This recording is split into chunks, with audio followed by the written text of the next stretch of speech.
Hi hello ನಮಸ್ಕಾರ ಸ್ನೇಹಿತರೆ. ಇವತ್ತಿನ ಸಂಚಿಕೆಯ ಮುಖ್ಯಾಂಶ ಏನು ಅನ್ನೋದನ್ನು ಕ್ವಿಕ್ಕಾಗಿ ನೋಡ್ಕೊಂಡು ಬರೋಣ ಬನ್ನಿ. ಇಲ್ಲಿ ಸಾಕ್ಷಿ ಮತ್ತು ಅಗ್ನಿ ಇಬ್ಬರ ನಡುವೆ ಪ್ರೀತಿ ಏನೋ ಆಗಿದೆ, ಆದರೆ ಇಬ್ಬರಿಗೂ ಕೂಡ ಅದು ಗೊತ್ತಾಗಿಲ್ಲ. ಈ ಕಡೆ ಅಗ್ನಿ ಗಂಟ್ಲು ಸರಿಪಡಿಸೋದಕ್ಕೆ ಕಷಾಯ ಮಾಡಿಕೊಟ್ರು ಸಾಕ್ಷಿ, ಆದರೆ ಗಂಟ್ಲು ಸರಿ ಹೋದ್ಮೇಲೆ ಅಗ್ನಿ ಸಾಕ್ಷಿಯನ್ನೇ ಬೈತಾರೆ.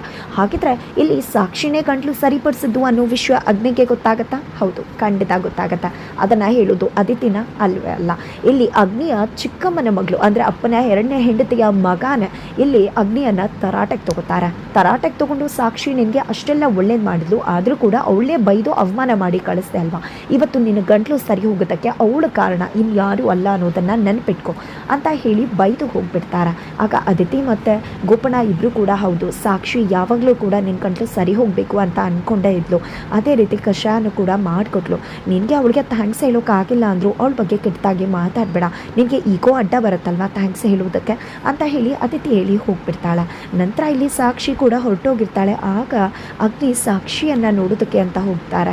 ಅಷ್ಟರಲ್ಲಿ ಹಿಂದೆ ತಿರುಗಿ ಸಾಕ್ಷಿ ನೋಡ್ತಾಳೆ. ಕರೆದ್ರ ಅಂತ ಕೇಳ್ತಾಳೆ, ಇಲ್ಲ ಅಂತಾರೆ. ಮತ್ತೆ ಕರೆದ್ರ ಅಂತಾರೆ, ಇಲ್ಲ ಅಂತಾರೆ. ಅಗ್ನಿಗೆ ಸಾಕ್ಷಿ ಏನಪ್ಪ ಇದು ಇಷ್ಟು ಚೆನ್ನಾಗಿ ನನ್ನ ಅರ್ಥ ಮಾಡ್ಕೋತಾಳಲ್ಲ ಅಂತ ಅಂದ್ಕೊಂಡಿದ್ದೆ ಫೀಲಿಂಗ್ ಶುರುವಾಗೇ ಬಿಡುತ್ತೆ. ತದನಂತರ ಇಲ್ಲಿ ರಾಜು ನಿಜವಾಗ್ಲೂ ಸಾಕ್ಷಿನ ಲವ್ ಮಾಡ್ತಿರೋದ, ಇಲ್ಲಿ ರಾಜು ಯುವರಾಜನಾಗಿ ಆ್ಯಕ್ಟ್ ಮಾಡ್ತಿರೋದು ಯಾತಕ್ಕೆ, ಅದರ ಸತ್ಯ ಕೂಡ ಇವತ್ತು ರಿವೆಲ್ ಆಗ್ತದೆ. ಫ್ರೆಂಡ್ಸ್ ಜೊತೆ ಸೇರಿಕೊಂಡು ಇಲ್ಲಿ ಸಾಕ್ಷಿ ಮಾವನನ್ನೇ ಮಕ್ಕರ್ ಮಾಡ್ತಾರೆ ರಾಜು ಮೇಲೆ ಮಾವನಿಗೆ ಡೌಟ್ ಬಂದಿದೆ ಅನ್ನೋದು ರಾಜುಗೆ ಗೊತ್ತಾಗಿರುತ್ತೆ. ಅದೇ ಕಾರಣಕ್ಕೆ ರಾಜು ಬಗ್ಗೆ ಇಂಪ್ರೆಸ್ ಮಾಡೋ ರೀತಿಯಲ್ಲಿ ರಾಜು ಪಕ್ಕಾ ಪ್ಲಾನ್ ಮಾಡಿ ಇಲ್ಲಿ ಸಾಕ್ಷಿ ಮಾವನನ್ನು ಕೆಟ್ಟಾಗೆ ಬೀಳಿಸ್ತಾರೆ.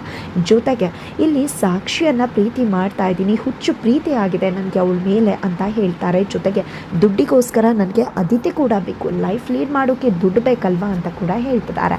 ಹಾಗಿದ್ರೆ ಮುಂದೇನಾಗುತ್ತೆ ಅನ್ನೋದನ್ನು ತಿಳ್ಕೋಬೇಕು ಅಂದರೆ ಮುಂದಿನ ವಿಡಿಯೋಗೆ ವೇಟ್ ಮಾಡೋದನ್ನು